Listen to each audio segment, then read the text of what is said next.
It all began a few months after my wife, Sarah, died from cancer.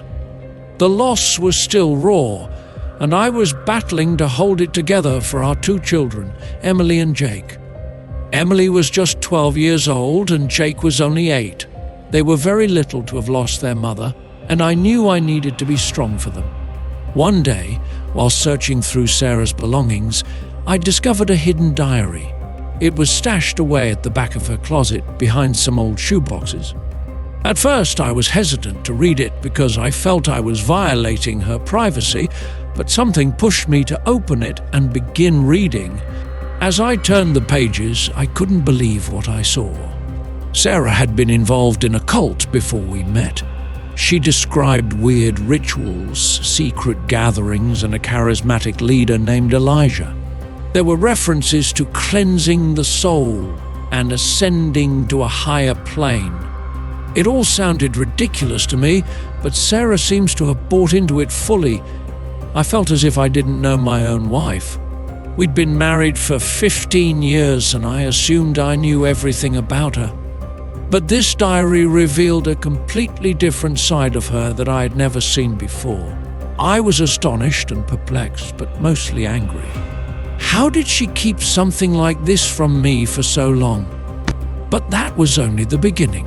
A few days later, I began receiving threatening phone calls and messages. At first, I assumed it was just a cruel prank.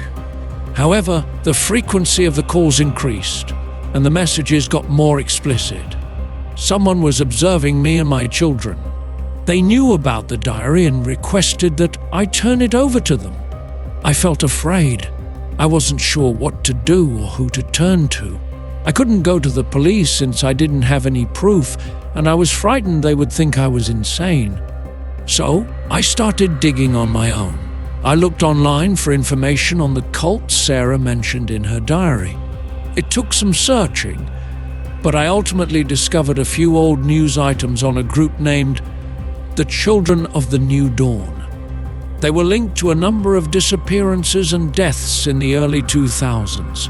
The papers referred to Elijah by name, describing him as a lovely but dangerous man who had a knack of luring people in and forcing them to do his bidding.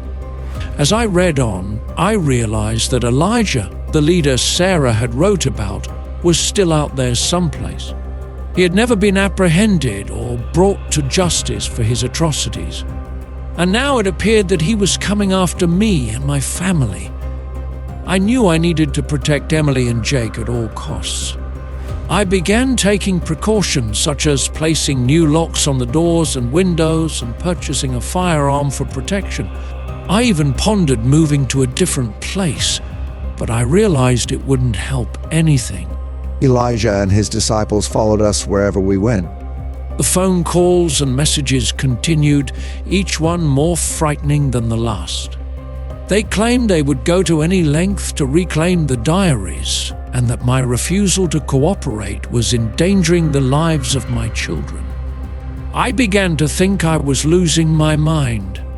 I couldn't sleep at night and jumped at the slightest noise. I had reached my breaking point. I wasn't sure how much longer I could keep going without breaking under the pressure. Everything changed in one night. I was in the kitchen preparing dinner for the kids when I heard a huge boom from the living room. I grabbed my rifle and dashed in to investigate what had happened. And there, in the center of the room, surrounded by shattered glass from the broken window, was a figure in a dark hooded cloak.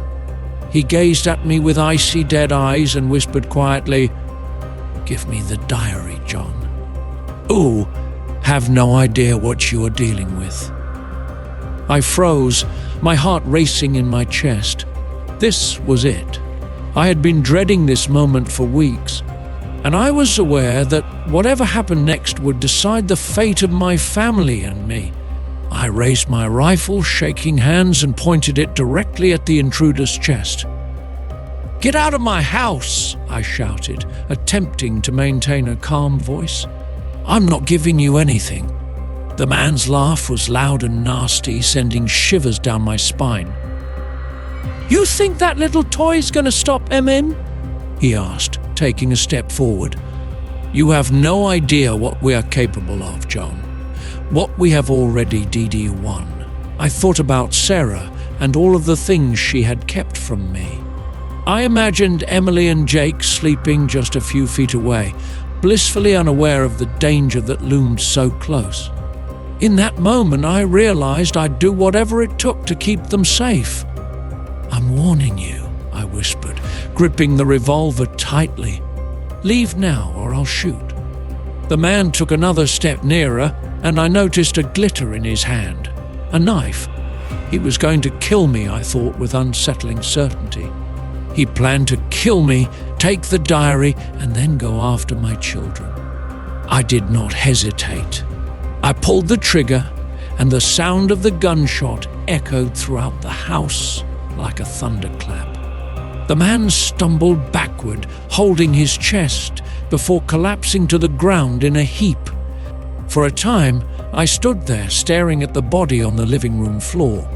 I had never shot someone before, and the gravity of what I had done was just beginning to sink in. But then I heard footsteps on the stairs, and I realized I needed to move quickly. I took the diary from where I'd stashed it and slipped it into my pocket. Then I grabbed Emily and Jake, who were awake and wailing, and rushed them outside to the car. I wasn't sure where we were headed, but I knew we needed to get as far away from this horror as possible. As I traveled into the night, my mind was filled with questions. Who was Elijah and why did he desire Sarah's diary? What had my wife gotten herself into, and how did it get to this point? I didn't have any answers, but one thing was certain: I would stop at nothing to defend my family, no matter the cost. The road stretched out ahead of me, black and unending.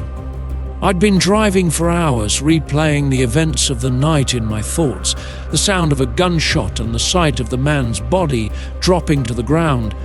It felt like a never-ending nightmare. I looked in the rearview mirror and saw Emily and Jake cuddled together in the back seat. They'd finally fallen asleep, worn by the trauma and confusion of the night. I wanted I could sleep, but my mind was too active, too full of unresolved questions. I remembered the diary which remained in my pocket. I hadn't had a chance to read it all yet, but what I had seen thus far made my blood run cold. Sarah had been involved in something quite frightening, putting our entire family in jeopardy. As the light began to rise beyond the horizon, I realized I needed to find a place to stop and rest.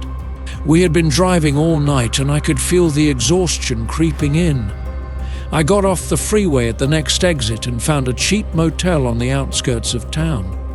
I checked us in under a false name and paid in cash to avoid leaving a paper trace. Then I settled the kids into the room and perched on the edge of the bed, finally giving myself a chance to breathe. But while I sat there, my mind wandered, bringing up memories I'd tried so hard to forget. Memories of my time in the military, of what I saw and experienced. I had spent 2 deployments in Afghanistan and was left with profound physical and emotional scars. I'd been dealing with PTSD ever since I arrived home, with dreams and flashbacks that left me terrified and bewildered. I tried therapy and medicine, but neither appeared to help. The only thing that kept me going was my family, especially my love for Sarah and the children. However, even that appeared to be slipping away. Sarah died too soon from the disease that had devastated her body. And now, a new threat had emerged, putting everything I valued at jeopardy once more. I was sitting there, lost in contemplation, when I heard a knock on the door. I froze, my heart racing in my chest. Who might it be? Had Elijah's followers already followed us down? I grabbed my rifle and crept near the door, peered through the peephole. But instead of a hooded person, I noticed a man in a police uniform waiting outside. He pounded again, more forcefully this time. I hesitated for a second before gently opening the door, concealing my revolver behind my back. "Can I help you, officer?" I inquired, attempting to keep my voice steady. The cop stared at me sternly. "John Thompson?" he inquired. I nodded, my heart sinking. They knew my real name. How could they find us so fast? "I'm going to need you to come with me," the officer stated, reaching for his handcuffs. "You're under arrest for the murder of Patrick Doyle." I stared at him, stunned, my head reeling. Patrick Doyle? I'd never heard that name in my life. "There must be some mistake," I responded, shaking my head. "I don't know anyone by that name." But the police was not listening. He grabbed my arm and twisted me around, throwing me against the wall while snapping the shackles around my wrists. "You have the right to remain silent," he added, reciting my Miranda rights as he walked me to the waiting police car. As we drove away from the motel, I caught a glimpse of Emily and Jake through the window, their eyes wide with dread and confusion. I felt a flash of panic rising within me. What would happen to them now? Who will safeguard them from Elijah and his followers? However, when the reality of my predicament dawned on me, I realized I had far bigger difficulties to deal with. I was accused of a murder that I had no memory of committing. And if the police could find me so quickly, it was only a matter of time until Elijah did as well. When we got at the police station, I was escorted to an interrogation room and left alone with my thoughts. I attempted to piece together what had happened, probing my memory for any hints or explanations. But there was nothing, just a blank void where the previous few hours should have been. It wasn't until later, when I sat in my cell, that the memories began to return. Flashes of a dark alley, the glitter of a knife, and the sound of screaming. Then I saw the face of the guy I had killed, his eyes wide with panic as he begged for his life. I felt a wave of nausea sweep over me as the knowledge dawned on me. I had killed somebody, not just the invader in my house, but someone else whom I had no recollection of ever meeting. Then another scary thought occurred. What if there are others? What if the reason I couldn't remember was that I'd done it before and my mind had blocked it? I reflected on my time in Afghanistan, what I had witnessed and experienced. I had always told myself that I was only following orders and doing what was necessary to survive. But what if that wasn't the complete truth? What if there was a darkness within me, released by the horrors of war? As I sat in my cell, I realized I needed to find out the truth.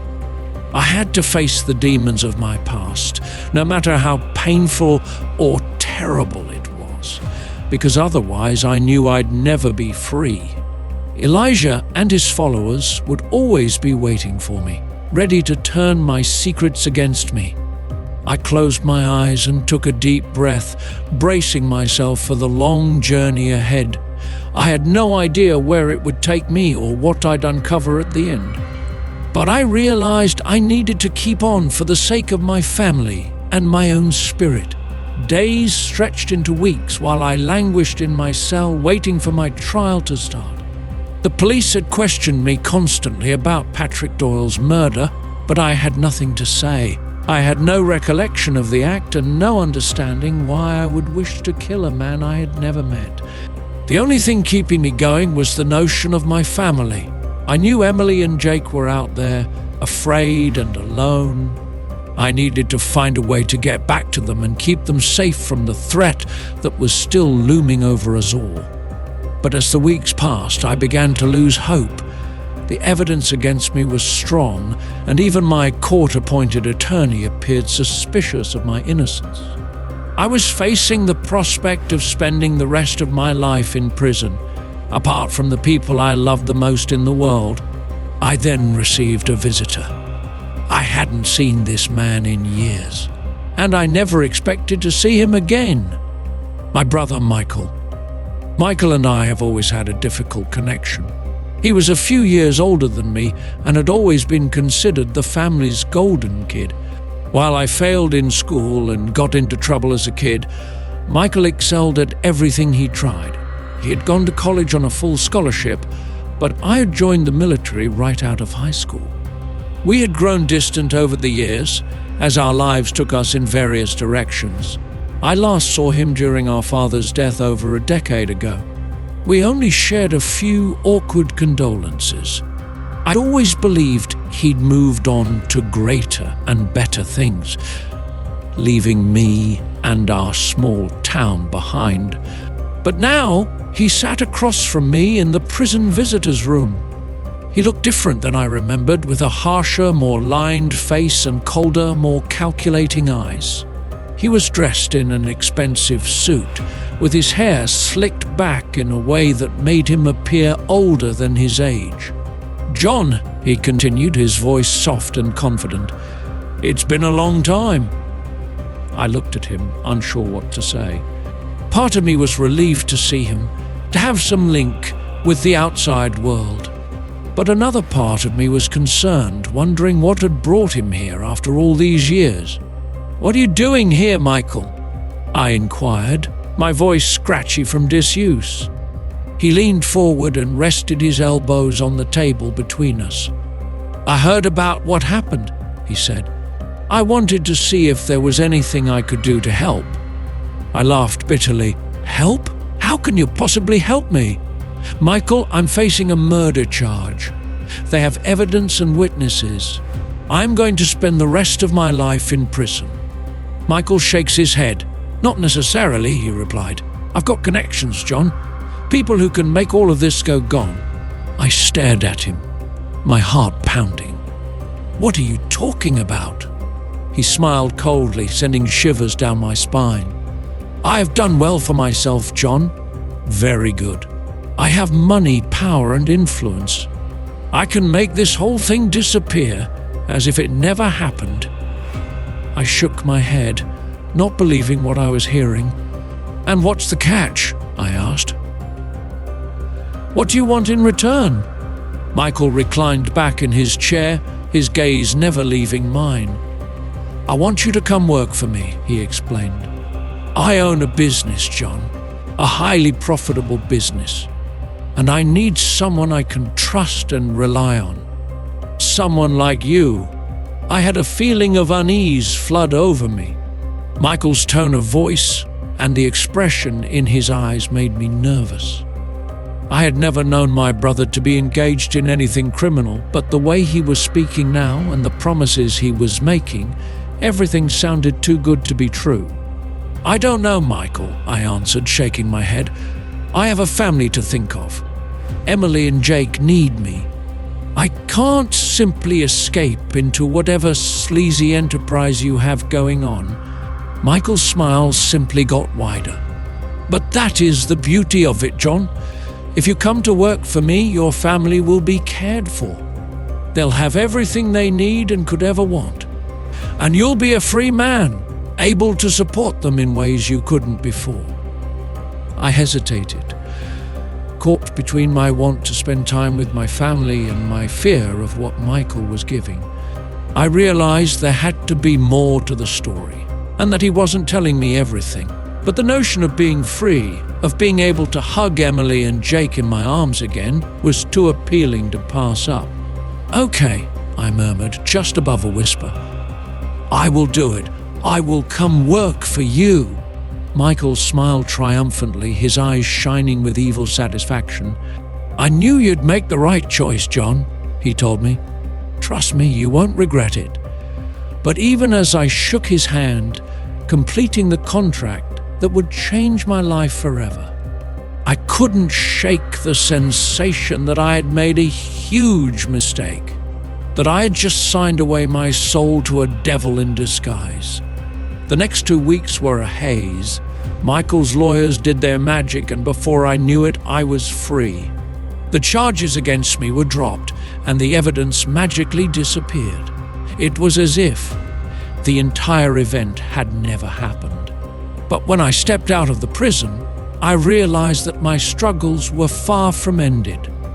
I was in debt to Michael now, in ways I couldn't comprehend, And as I began to work for him, learning the ins and outs of his firm, I saw how deep the rabbit hole had gotten. Michael's fortune and power were based on criminal activity and corruption. He was involved in drug trafficking, human smuggling, extortion, and murder. And he expected me to be a part of it all, to utilize my abilities and loyalty to help him build his empire. At first, I tried to convince myself that I was doing everything for Emily and Jake, that by working for Michael, I ensured their safety and security. But as the weeks passed and the months went into years, I began to lose sight of who I was, the man I had once been. I transformed into a tougher, colder version of myself. I did things I never expected to do, and they haunted both my dreams and my waking hours. Throughout it all, Michael was there, tugging the threads and controlling me like a puppet on string. It wasn't until one night, when a business transaction went horribly wrong and I found myself staring down the barrel of a gun, that I discovered the reality. Michael did not care about me, Emily, or Jake. He just thought about himself, his own power and fortune. And in that moment, I knew I needed to find a way out. I had to break free from Michael's grip and regain control of my own life. But I also knew it would not be simple. Michael was a strong man with strong allies. He will stop at nothing to keep me under his control. As I sit here, writing this down, I know the journey ahead will be long and challenging. I know I'll have to address my demons from the past, face the pain and sorrow that I've witnessed. But I also understand that I have no choice. For the sake of my family and my own soul, I must continue fighting. I need to find a method to break free from Michael's grip and bring him and his criminal enterprise crashing down, even if it means jeopardizing everything I have left. The sun was lowering over the horizon as I approached the prison's gates. It was a place I'd visited countless times before, yet tonight felt different. There was a heaviness in the air, a sensation of dread that I couldn't shake. As I walked through the metal detectors and presented my ID to the guards, I tried to ignore the discomfort. I was here to do a job and aid the inmates in any way I could. It was a calling that I had felt since I was a young man, a desire to comprehend the deepest recesses of the human mind. But tonight, I'd be sitting down with a man who had crossed the line, a man who was killed without remorse and scared entire villages with his heinous acts. A man named Victor Salazar. Salazar was an infamous serial murderer who was convicted of murdering at least a dozen women over the span of 10 years. He was condemned to life in jail with no chance of parole. And now he is my patient. I had been working with Salazar for months, trying to figure out what had motivated him to conduct such horrific things. He was a complex individual with a history of abuse and trauma dating back to his boyhood. But he also had a dark side, a perverted brilliance that made him both fascinating and scary to watch. As I sat across from him in the small, cramped interview room, I felt the weight of his stare on me. He had a way of looking at people that made them feel vulnerable, as if he could see straight through to their own core. "Dr. Thompson," he replied, his voice low and hoarse. "I've been looking forward to our session all week." I nodded, attempting to retain a neutral expression. "I am pleased to hear that, Victor. I understand that these sessions may be difficult for you, but I believe they are necessary for your rehabilitation." Salazar gave a flat, humorless chuckle that sent shivers down my spine. "Rehabilitation?" he asked. "Is that what you believe this is all about, Doctor?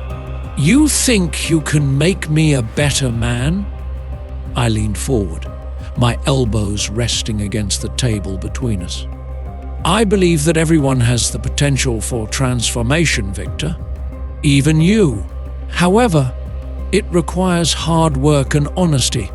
You must be willing to confront your past behaviors and accept responsibility for them." Salazar's gaze narrowed and his lips curled into a sneer. "And how about you, Doctor? What secrets do you keep hidden under your calm professional exterior? What demons are you escaping from?" When he said those words, I got a chill down my spine. He'd done this strategy before, trying to turn the tables on me and get inside my thoughts. But tonight felt different. There was a sparkle in his eye, a tinge of hatred I had never noticed before. "I'm not here to talk about myself, Victor," I responded, attempting to keep my voice calm. "This is about you and your journey towards rehabilitation." Salazar sat back in his chair, hands folded in front of him.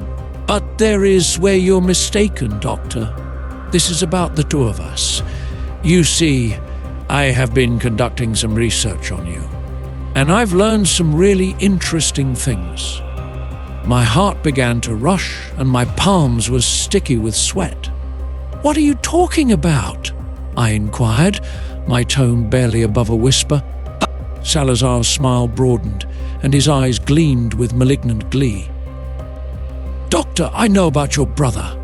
I know what he has done and who he has hurt, and I am aware of your role in all of this." I could feel blood draining from my face, and my breath came in short, sharp gasps. How could he have known about Michael? I'd never told anyone about my brother's illegal empire, or what I had done to help him establish it. Salazar leaned forwards, his voice low and conspiratorial.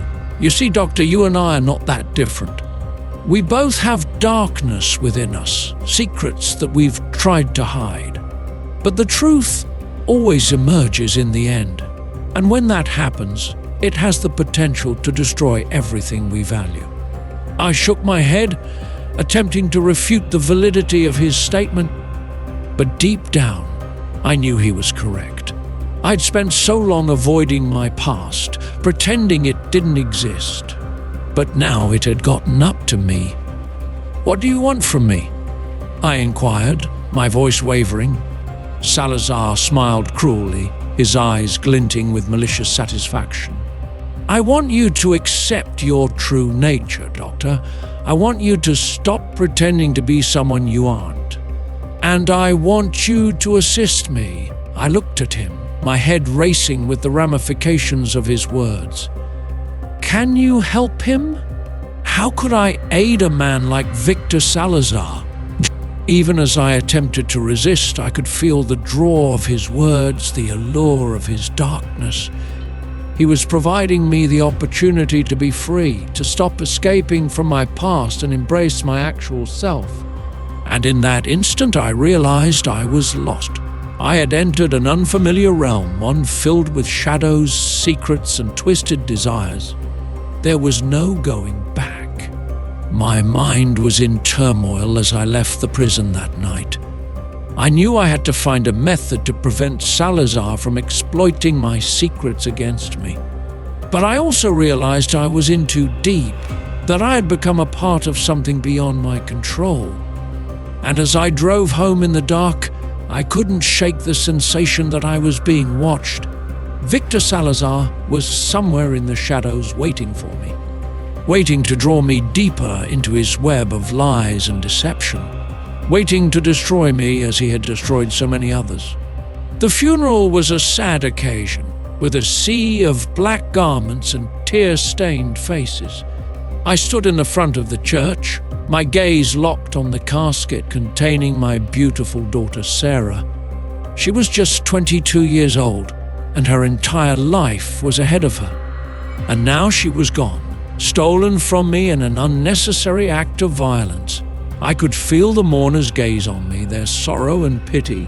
But I did not want their sympathies. I wanted justice. I wanted to discover the person who had done this to my young baby and make them pay. As I left the chapel, I was approached by a man dressed in a dark suit. He identified himself as Detective Jack Simmons, the primary investigator in Sarah's case. He had a gentle face, but his eyes were steely. as if he had spent his entire life dealing with the worst of humanity. "Mr. Thompson," he stated quietly and seriously, "I appreciate that this is a terrible moment for you, but I have some questions regarding your daughter. Is there anything you can tell me about her life and the persons she was associated with?" I shook my head, still reeling from the horror of the situation. "I don't know," I replied. "Sarah was a good girl. She had her entire life ahead of her. I can't fathom someone would want to injure her." Detective Simmons nodded sympathetically. "I understand, Mr. Thompson. However, even excellent people can become tangled up with the wrong crowd. If you have any ideas, please let me know. I, like you, want to find out who did this." I pledged to do everything I could, but as the days moved into weeks and the weeks into months, the inquiry appeared to slow. The police had no leads, suspects, or motivation for the crime. It was as if Sarah had gone into thin air, leaving no evidence of her murderer. I couldn't accept it. I couldn't leave my daughter's death unavenged. I resolved to take matters into my own hands.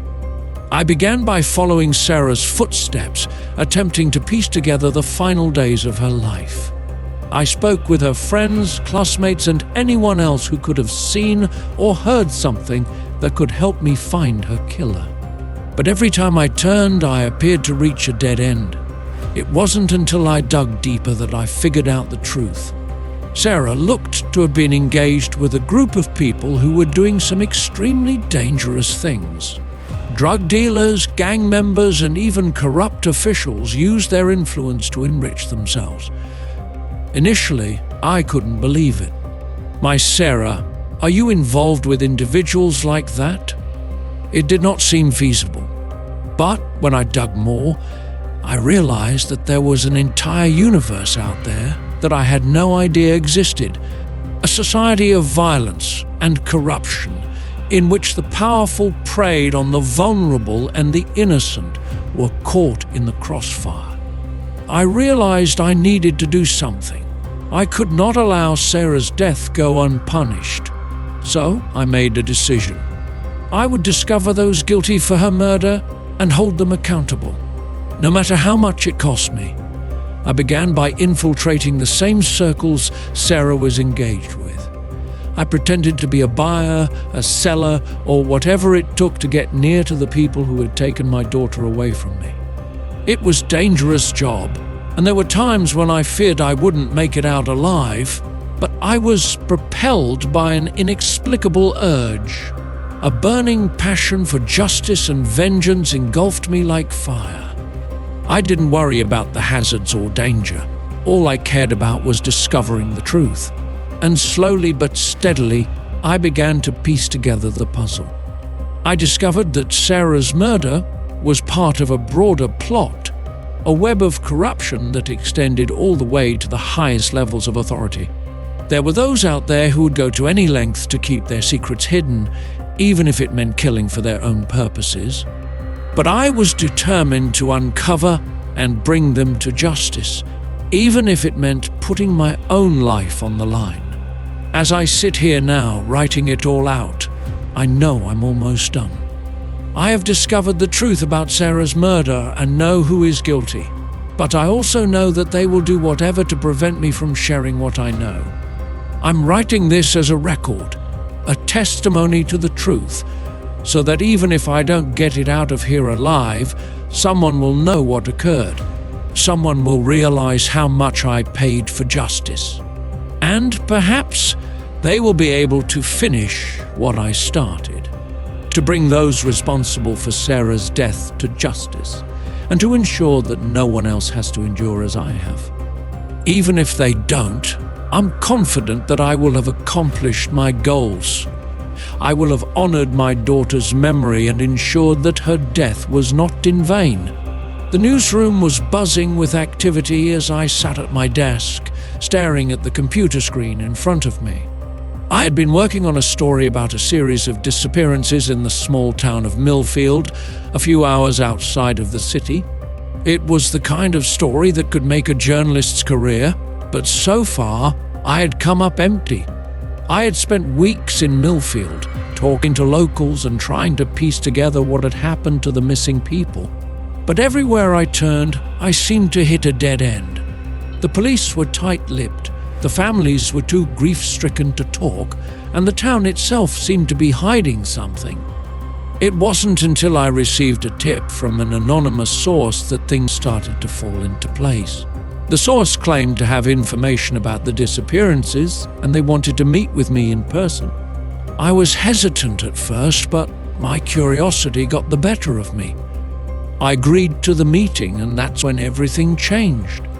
The source turned out to be a woman named Rachel, a local who had grown up in Millfield. She was nervous and fidgety when we met, constantly glancing over her shoulder as if she was afraid of being followed.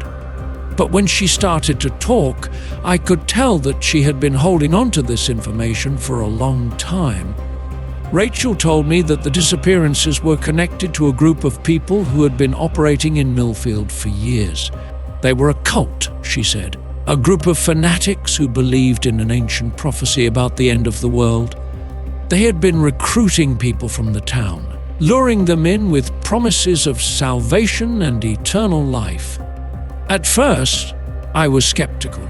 I had heard stories like this before, and they usually turned out to be nothing more than urban legends. But as Rachel continued to talk, I started to realize that there was more to this than I had initially thought. She told me about the leader of the cult, a man named Father John who had come to Millfield years ago. He was a charismatic figure, she said, with a way of speaking that made people want to follow him. He had started out small, holding meetings in people's homes and recruiting a few followers here and there, but over time his influence had grown, and now he had a loyal group of disciples who would do anything he asked. Rachel herself had been recruited by Father John when she was just a teenager. She had been going through a tough time, struggling with depression and a sense of hopelessness. Father John had offered her a way out, a chance to be part of something bigger than herself. And for a while she had believed him, but as time went on, Rachel started to realize that something was wrong.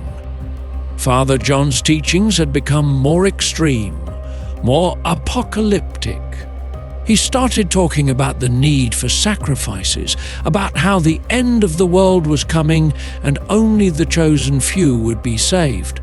And then people started to disappear. At first, it was just a few individuals, people who had been struggling with addiction or mental health issues.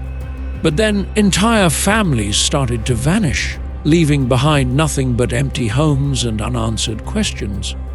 Rachel knew that Father John was behind it, but she was too afraid to speak out, until now.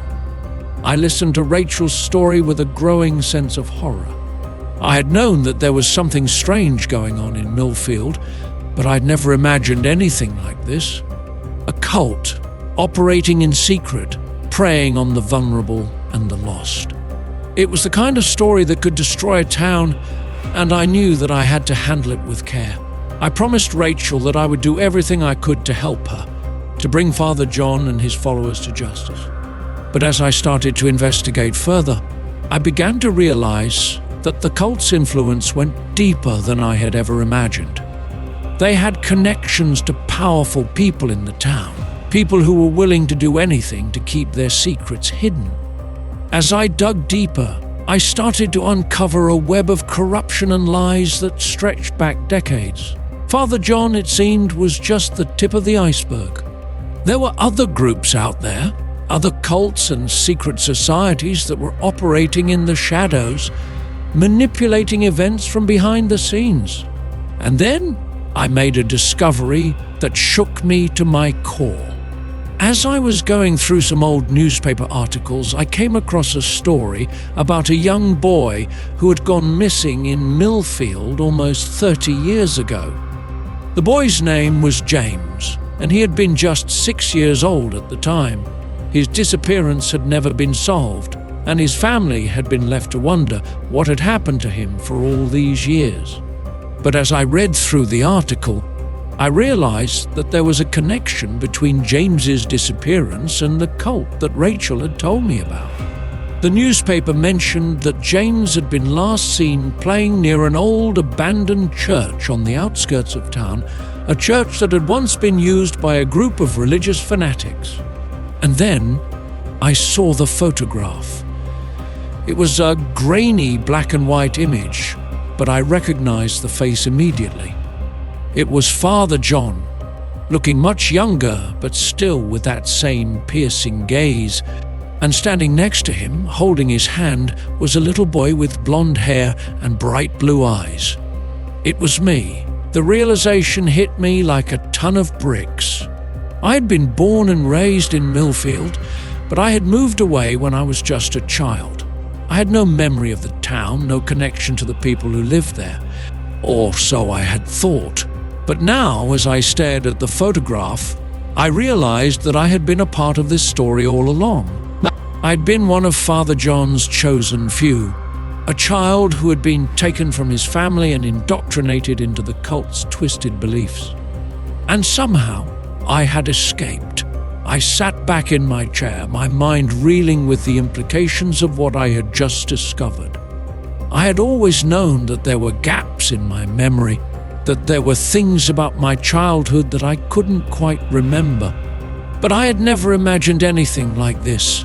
I knew that I had to confront Father John, to demand answers about what had happened to me and to the other children who had been taken.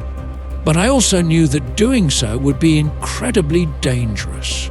Father John was a powerful man, with loyal followers who would do anything to protect him. But I had to try. I had to face the truth about my past, no matter how painful it might be. And so, I made a decision.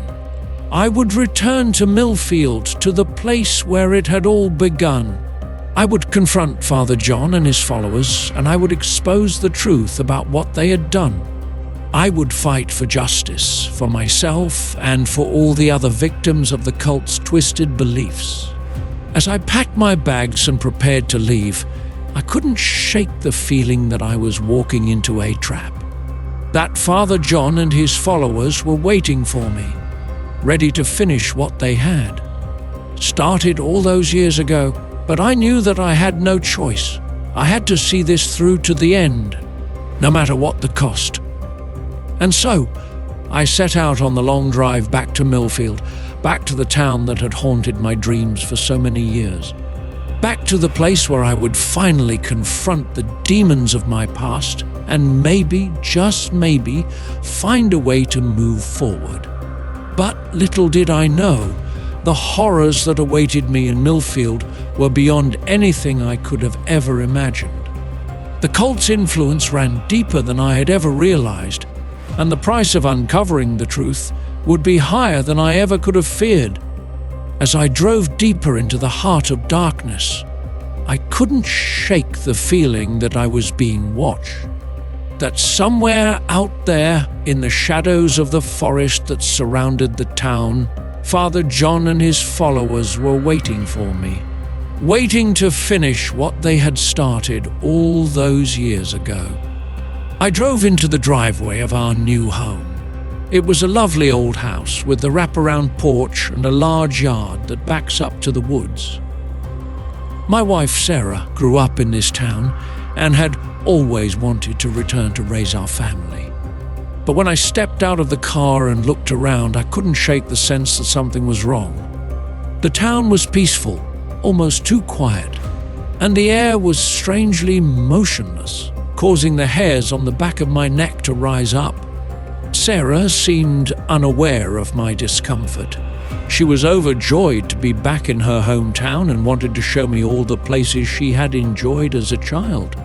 She gave me a tour of the town, pointing out the old schoolhouse where she learned to read and write, the park where she used to play with her friends, and the church where her family had worshipped for generations. But as we went through the streets, I began to see things that did not add up. The village was old, but it appeared nearly stuck in time. The structures were all in pristine shape, as if they had been preserved in amber. and everyone we passed on the street appeared to be watching us, their gaze following us as we walked past. I tried to dismiss my paranoia by convincing myself I was just imagining things.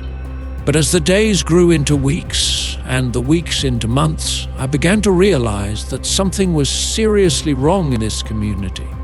It began with the dreams. Every night, I'd wake up in a cold sweat, my heart racing in my chest. I'd see visions of dreadful things like blood and death and darkness. And there was always a figure in a black cloak calling me along in my fantasies. I attempted to ignore the nightmares, dismissing them as the result of my busy imagination. However, odd things began to occur in the waking world as well. Objects would move on their own, doors would slam shut without anyone touching them, and I'd hear whispering in the darkness, like if calling my name. I realized I needed to act quickly to figure out what was going on, so I began to research. I spent hours in the local library looking through ancient newspapers and historical records. And what I found there shook me to the core. The village looked to have a grim history that dated back millennia. There were reports of witchcraft and devil worship, as well as weird rites carried out in the woods under the cover of darkness. And always at the heart of these stories, there stood a figure in a black cloak known simply as the Shadow Man. As I went deeper, I began to unearth a labyrinth of secrets and lies that dated back generations. I discovered that my own ancestors had participated in the town's evil rituals, making a covenant with the Shadow Man in exchange for power and money. And now it seems that the Shadow Man was returning. He was calling to me, enticing me into his web of darkness and depravity. I knew I needed to resist and find a way to break free from his control before it was too late. But as I struggled, I realized I was in over my head. The town was closing in on me, and everywhere I looked, I saw the Shadow Man's presence. The entire community was in on it, everyone involved in the same warped scheme. Then one night, things came to a head. I awoke to see Sarah towering over me, her eyes black and soulless. She held a knife and had an odd smirk on her face. "It's time, my love," she whispered, a voice scarcely audible. "Time to join us, to take your place at the Shadow Man's side." I attempted to flee, to fight my way out of the room. Unfortunately, it was too late. The Shadow Man stood there, his black cloak billowing like smoke. He extended a hand, and I felt a dreadful coldness sweep over me, and then I was falling into darkness where there was no light, no hope, and no way out. I could feel the Shadow Man's presence all about me, and his laughing echoed in my ears. I knew I had lost, that I had been dragged into a world of darkness and evil from which I could not escape. But even as I fell, I couldn't help but think about Sarah and the life we'd planned together. I had come to this town to save our marriage and start a new life for ourselves. Instead, I released a dreadful evil, one that had been waiting for generations to take its rightful place. And now, as I slid deeper into the darkness, I realized there was no way out. The Shadow Man had triumphed, and I was only another soul lost to his unending black. As my consciousness faded, I heard Sarah's voice, distant and taunting. "Welcome home, my love," she announced. "Welcome to the shadows." And then there was nothing. Nothing but the never-ending darkness and the certainty that the Shadow Man had claimed me forever. Should I continue with the next piece of the story arc? The office was silent as I sat at my desk studying the paperwork of my most recent patient. Her name was Emily, and she had come to me for help with a series of unsettling dreams that had been bothering her for months. I'd been seeing her for weeks, but despite my best efforts, her condition appeared to be worsening. As I went through the pages of her file, I couldn't shake the suspicion that something was wrong. She reported nightmares that were too vivid and detailed to be simple figments of her imagination. Then there were the other patients who had told me similar stories of nightmares and visions. At first, I dismissed it as a coincidence, a bizarre twist of fate that had led these distressed souls to my door. However, as the weeks grew into months, and the number of patients with comparable symptoms increased, I began to feel that something more serious was going on. I began to see parallels in their experiences, similarities that went beyond chance. They all mentioned a dark figure that haunted their dreams, a monster with burning red eyes and a voice that muttered dreadful things in the night. They all reported feeling watched, even during their awake hours, as if an unseen presence was always lurking just out of sight. I attempted to rationalize it away, convincing myself that it was just the result of my busy imagination. But as I went deeper into their situations, I grew sure that there was a link, a thread that connected them all. And then one day I had a realization that altered everything. I was examining surveillance footage from my office, looking for signs of a break in the night before. As I fast-forwarded through the hours of empty corridors and shadowy rooms, I noticed something that made my blood run cold. In the corner of the screen, a man wearing a black cloak moved stealthily through the shadows. My patients had recounted the same apparition in their nightmares, and it had been troubling them for months. I felt a rush of terror rise within me, a sickening certainty that I was being watched, that some sinister power was closing in on me. I realized I needed to act immediately to protect myself and my patients from whatever was coming. But as I tried to solve the enigma, I knew I was in over my head. My patients began to turn on me, accusing me of being a part of the scheme and working with the dark figure to afflict them. They refused to listen to reason and recognized that I was simply trying to help them. And then the hallucinations began. I could see the dark figure everywhere, lurking in the corners of my office and hidden in the shadows of my house. I could hear its voice in my thoughts, screaming dreadful things and urging me to succumb to the darkness. I knew I was losing touch with reality, that the line between what was real and what was imagined was beginning to blur. But I couldn't give up on my patients or the truth, which I knew was out there somewhere. I became obsessed with my inquiry, spending every waking second going over case files and surveillance footage, looking for signs that might bring me to the bottom of the mystery. I stopped eating, sleeping, and caring for myself in any way, and then one night I discovered what I was looking for. I was going over the tape from the night of the break-in, frame by frame, when I saw something that stopped my heart. A familiar face appeared in the image's background. Emily, my patient, had started it all, but she was not alone. The dark figure from my patient's dreams was standing next to her and clutching her hand. They both smiled. In that instant, I knew I had been duped. My patients had been conspiring against me all along, dragging me into their web of falsehoods and deceptions. They had exploited me, pushed me to the brink of crazy. I felt a hatred rising within me, a dreadful, all-consuming anger that threatened to devour me whole. I felt I needed to confront them and make them pay for what they had done to me. And so I waited.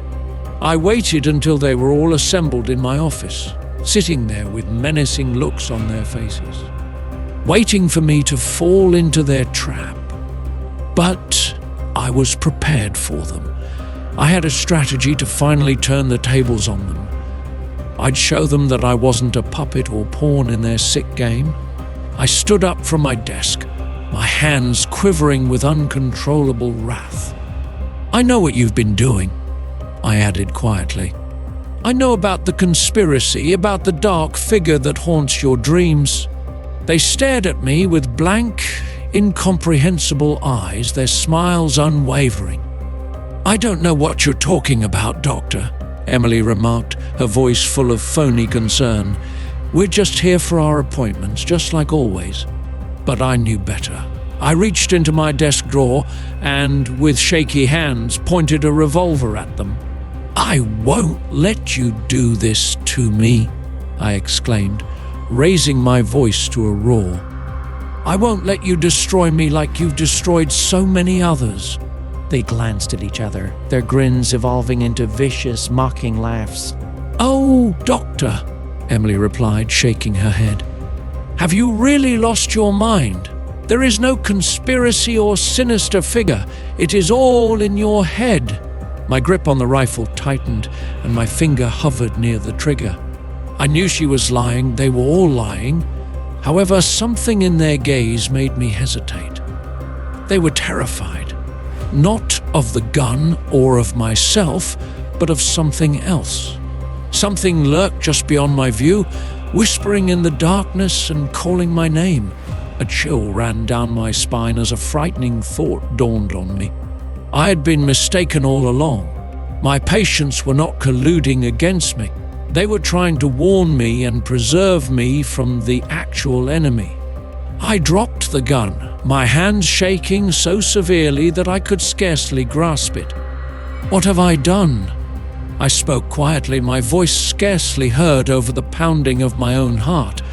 "What have I become?" Emily stood up from her chair and approached me, her hand extended. "It's not too late, Doctor," she said, her voice soft and almost sympathetic. "You can still save yourself, still break free from the darkness that haunts you." I glanced at her, tears running down my cheeks. I wanted to trust her. I wanted to grasp her hand and follow her back to the light. But as I peered into her eyes, I saw something that chilled my blood. They were lifeless, lacking any semblance of life or humanity. And behind them, in the darkness, I saw a dark creature with flaming red eyes locked on me and a cruel, mocking smile. I realized then that it was too late, that I had been lost in the darkness forever. The conspiracy existed, but it was not being carried out by my patients. It was something else, ancient and horrible, and it had been waiting for me all along. As I felt the last of my sanity slipping away, all I could do was laugh, a harsh, broken sound that rang through the empty halls of my mind. I had been a fool, a pawn in a game I couldn't possibly grasp. And now, as the darkness closed in around me, I knew there was no way out, no hope for salvation. I was constantly lost in the shadows that plagued my spirit. The road stretched out before of me, a tiny, curving ribbon of tarmac that appeared to lead nowhere. I'd been driving for hours since I received my father's cryptic letter, his first show of life in over a decade. The message had been brief, consisting of only a set of locations and the word, "help." I tried calling him back to demand an explanation, but the line had been disconnected, and so I set out to find him, to solve the riddle that had broken our family apart so many years before. As I drove farther into the bush, with trees crowding in on both sides of the road, I couldn't shake the feeling that I was being watched. The air seemed to become colder, the shadows darker, and I found myself jumping at every sound and glimmer of movement in the undergrowth. And then, just when I thought I'd had enough, I saw it. A small, dilapidated group of buildings tucked in a clearing at the foot of a tall mountain. It looked like something out of a horror film, a ghost town that had been forgotten over time. My heart was hammering in my chest as I drew up to the clearing's edge. I knew this was the spot, and my father was somewhere inside waiting for me. However, as I stepped out of the car, I couldn't shake the sensation that I was stepping into a trap. The village was strangely quiet, with the cracking of old-aged wood in the breeze. I walked down the main street, past boarded-up windows and crumbling porches, until I came to a small, unassuming building with a sign that read Community Center. I pulled the door open, my hand trembling against the handle. The room was dark, with only a few flickering candles for light. And there, in the center of the room, surrounded by a throng of shadowy creatures, stood my father. He appeared older than I remembered, his face wrinkled and aged, his hair grey and receding, but there was no denying the haunting look in his eyes and the frantic, begging expression on his face. "Son," he said softly, his voice scratchy and ragged, "you should not have come. You have no idea what you're getting yourself into." I moved forward, my heart in my throat. "Dad," I said, my voice cracking, "what is going on? What is this place?" He shook his head as tears streamed down his face. "It's a nightmare," he explained. "A living horror that I've been attempting to flee for years. But they will not let me, or any of us, go." I peered about at the gloomy individuals, whose faces were veiled under dark hoods. "Who are they?" I inquired, my tone barely above a whisper. "They are the ones who run this place," my father explained. "They are the ones who keep us here, feeding off our fear and despair. They are not human anymore. They are something else, something terrible and ancient." A chill ran down my spine as a frightening thought dawned on me. I had walked into something well beyond my comprehension, something that threatened to engulf me both physically and spiritually. Then one of the creatures moved nearer, lifting its hood to show a twisted and disfigured visage, a horrible imitation of humanity. "Welcome, traveler," it murmured with a raspy rasp. "We've been waiting for you, waiting for fresh blood to join our little family." I tried to run, grabbed my father and fled, but it was too late. The figures pressed in on us, clutching and clawing, their mouths opening in silent, hungry screams. I felt myself being dragged down into a darkness that seemed endless. I could hear my father shouting and felt the animal's chilly, clammy grip across my skin, and suddenly I was plunging, tumbling into a pit of dread and sorrow. When I awoke, I was in a small, barely lighted room, my hands and feet bound by rough, torn rope. My father was there, his face pale and haggard, his eyes empty and haunted. "I'm sorry," he muttered, barely audible. "I sincerely apologize for bringing you into this, but I had no choice, no other option." I shook my head, tears falling down my cheeks. "What do they want with us?" I inquired, my voice wavering. "What are they going to do to us?" He looked away, his shoulders trembling with quiet weeping. "They feed on our fear," he remarked, "our misery and hopelessness. They keep us stuck in this never-ending nightmare." I felt a dreadful primordial roar of fury and terror rise up within of me. But before I could say it, the entrance to the chamber swung open, and one of the creatures stepped inside. It looked at us with cold, dead eyes and a harsh, mocking smirk. "It's time," it murmured with a guttural rasp.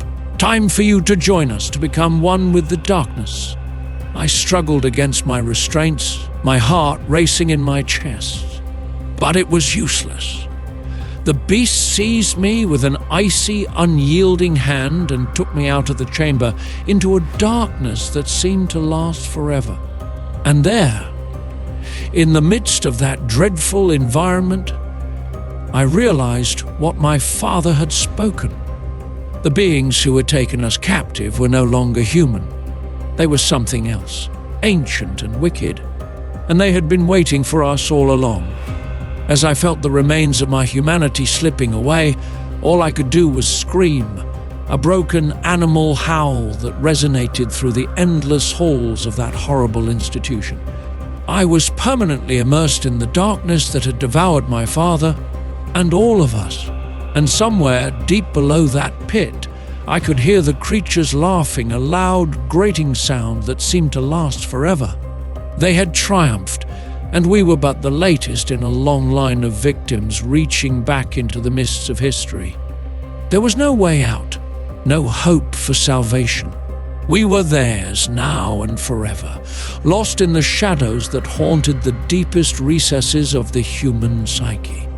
The operating room was cold and sterile, with harsh fluorescent lighting casting an eerie glow over the image before me. I stood over the patient, knife in hand, my heart beating in my chest, ready to make the first incision. It was a regular surgery, removing a tumor from the patient's liver. But when I cut into the flesh, I was overcome with a horrible sense of wrongness. The liver was gone, leaving a gaping, empty hollow. My blood ran cold, and my hands trembled as I stared at the unbelievable image in front of me. And then I heard footsteps behind me and the click of a rifle being cocked. I swung around, my heart in my throat, to discover a group of men in dark suits standing in the doorway, their faces gloomy and expressionless. "Dr. Richards," one of them stated, his tone icy and lifeless. "We need to talk." They brought me out of the operating room and down a series of twisting, labyrinthine halls until we arrived at a small, unassuming room with a single chair in the center. They pressed me down into the chair, their hands harsh and uncompromising. The group's leader then took a step closer, his face betraying vicious, predatory intentions. "You've stumbled onto something bigger than you can possibly imagine, Doctor," he remarked, his voice full with hatred. "Operation that spans the globe, that deals in the most precious commodity of all, human life." Chill ran down my spine as a frightening thought dawned on me. "You're harvesting organs," I said quietly, my voice scarcely audible. Selling them on the black market. The man's smile was icy and vicious, sending shivers down my spine. "Very good, Doctor," he said. "You are a quick study, but I am afraid your knowledge has made you a liability.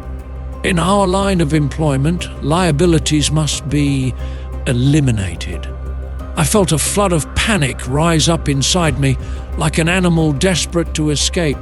But before I could think about moving, I felt the cold, hard pressure of a revolver against my head. "It's nothing personal, Doctor," the man explained, his voice almost soothing. "This is just business. In our business, there can be no loose ends." I closed my eyes, bracing for the unavoidable, the harsh, searing pain of the bullet that would take my life. But instead, I heard a ruckus outside the room, cries and screams from men in pain. The door flew open and a person walked inside, his face obscured by a black cowl. He moved with a fluid, almost inhuman grace, murdering the men who held me captive with ruthless, effective savagery. He then turned to me, dropping his cowl to expose an achingly familiar face. "Dad!" I whispered, my voice quivering from astonishment and amazement. He nodded, his eyes brimming with furious, protecting affection. "I'm here, son," he replied. "I'm here to take you home." We escaped through the facility's twisting maze-like halls, my father leading the way with deadly determination. I could hear the sounds of pursuit behind us, the cries and footsteps of men attempting to claim us. But my father was unyielding, dispatching everybody who stood in our way with merciless, almost mechanical efficiency. I had never seen him like this before, and I had no idea the depths of the darkness that lay within him. And then, just when I believed we were secure and had fled the horror that had seized us, I felt a sharp pain in my chest. I looked down, my eyes widening in terror as I saw the blood sprouting on my shirt, the life draining out of me with each heartbeat. My father caught me as I fell, his face a mask of sorrow and hopelessness. "No," he said softly, his voice hoarse and broken. "It is not like this. Not after all we've been through." I could feel the darkness closing in on me, the icy, unstoppable pull of oblivion. But as I peered into my father's eyes, I noticed a glimmer of hope, a desperate, insatiable fire that refused to go out. "You have to keep fighting, son," he urged, his voice harsh and unwavering. "You must uncover the truth and bring these villains to justice. Promise me that you will not give up and will not let them win." I nodded, my vision blurred from tears. "I promise, Dad," I muttered, barely audible. "I promise." Then the blackness claimed me, and I had no idea what happened. When I awoke, I was in a hospital bed, my body aching with agony and fever. The medics told me that I had been extremely fortunate to survive, as the bullet had missed my heart by barely inches. But as I lay there, staring at the ceiling, I realized that chance had nothing to do with it. My father had saved me, giving his life to keep me safe from the creatures who attempted to seize us both. And now it was up to me to finish what he had begun, disclose the truth about the organ harvesting ring that had torn our lives apart. I knew it would be a long and arduous path, and that the people running the operation were powerful and vicious. But I also felt I had no option. I owed it to my father, to all the innocent lives lost, to see this through to the conclusion. And so, with a furious, unwavering determination, I set out to solve the mystery and put the monsters who had slaughtered my family to justice. I had no idea what the future held, nor did I know if I would be able to overcome the challenges that were ahead. But I knew one thing: I would not stop until the truth was revealed, and the darkness that had claimed my father was finally and irreversibly vanquished. In the end, it's all that counted. Not my own life or safety, but the sense that I had battled for something bigger than myself, that I had faced the shadows and emerged victorious. I knew I might lose this battle, but I realized I had to fight for my father and my own spirit. So, with a heart full of grief and wrath, I ventured out into the world, prepared to confront whatever horrors lay ahead. I was prepared to battle until the last end for the light that had been stolen from me and the love that had been gone. The rain fell in sheets from the dark, brooding sky, covering the city streets in a chilly, persistent shadow. I went through the rain, my coat close around me, my mind a cloud of pain and bewilderment. It had been 2 weeks since my boyhood friend Michael had committed suicide. It's been 2 weeks since I heard the news that devastated my world and left me reeling with questions and doubt. Michael and I grew up together and had been inseparable since we were children. We had shared everything and supported each other through the good and bad times, and now he was gone, leaving a vacuum that would never be filled. But as I went through the rain-soaked streets, I couldn't shake the sensation that Michael's death had a deeper meaning than first appeared. Something dark and frightening lurks just underneath the surface. I had attempted to dismiss the thoughts, convincing myself that I was simply being paranoid. But when I went more into Michael's past, I discovered a web of secrets and lies that appeared to go back decades. It began with a series of unsolved murders in our city, a line of brutal deaths that had scared the neighborhood for years. The police had never located the killer, nor had they been able to explain the seemingly random acts of violence. But when I read through past newspaper articles and police files, I started to discover a pattern. The victims were all related by odd, cryptic symbols cut into their bodies. And then I found the photograph. It was an old, fading photograph, stashed away in a dusty corner of the library archives.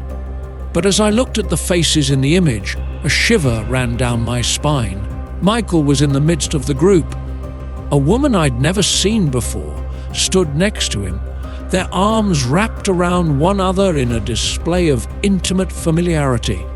I felt a rush of excitement growing within me, a passionate, feverish desire to know the truth. I tracked out the woman in the photograph, Evelyn, a retired schoolteacher, and persuaded her to meet with me. She was hesitant at first, her eyes filled with a deep, unsaid anguish. But as I prodded her for information, she ultimately succumbed and proceeded to tell me a story that would impact my life permanently. Evelyn and Michael were lovers, she told me, and they had been immersed in a passionate, all-consuming romance for years. However, their relationship had been characterized by gloom, a perverted preoccupation with the occult and the supernatural. They had been members of a secret society, a group of people who believed in the power of arcane ceremonies and blood sacrifices, and they had used that power to commit a succession of heinous, horrific crimes, all in the name of some warped, evil cause. I listened to Evelyn's account with increasing fear, my mind reeling from the ramifications of what she was telling me. Michael, my best buddy, had been a monster, a cold-blooded killer who had slaughtered innocent people in the name of some dark, horrible purpose. And now, it seems, he had committed suicide, preferring to terminate his life than confront the repercussions of his conduct.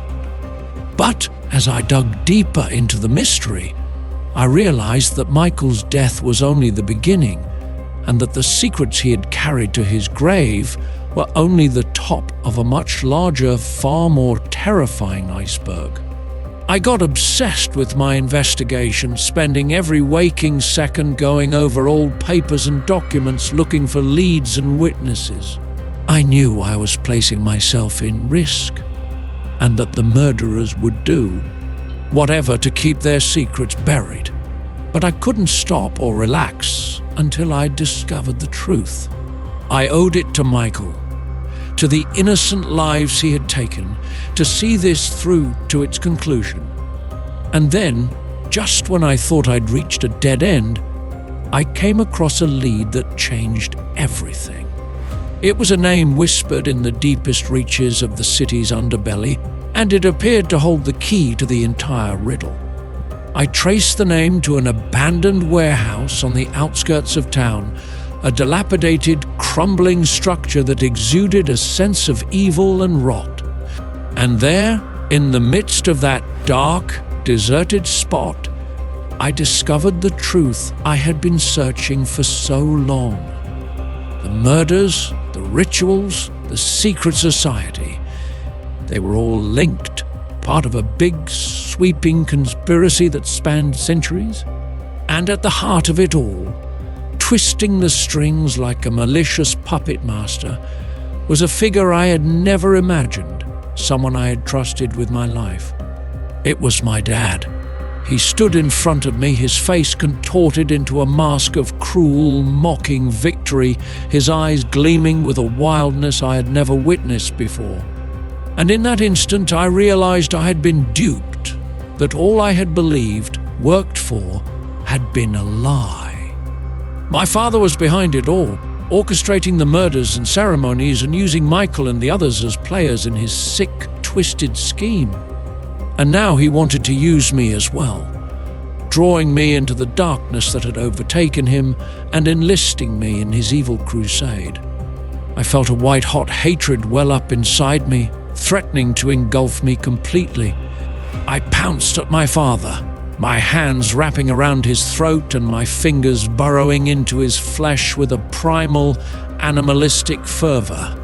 But he was too strong and powerful. He hurled me aside like a rag doll, his laughter ringing throughout the warehouse.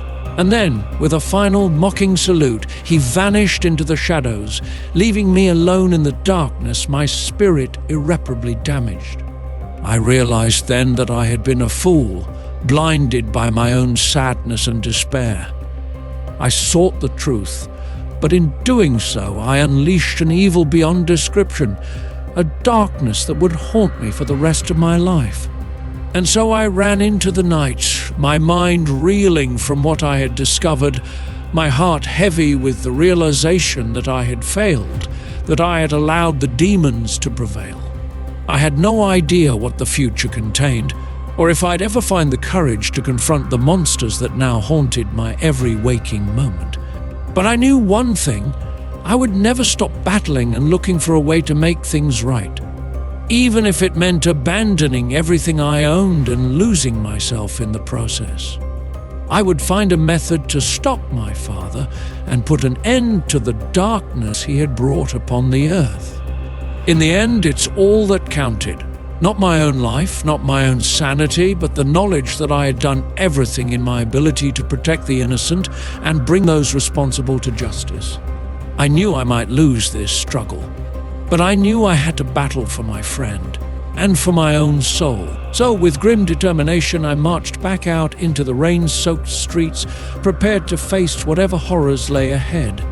Prepared to battle until the bitter end for the truth that had been buried for so long, for the light that had become lost in the darkness.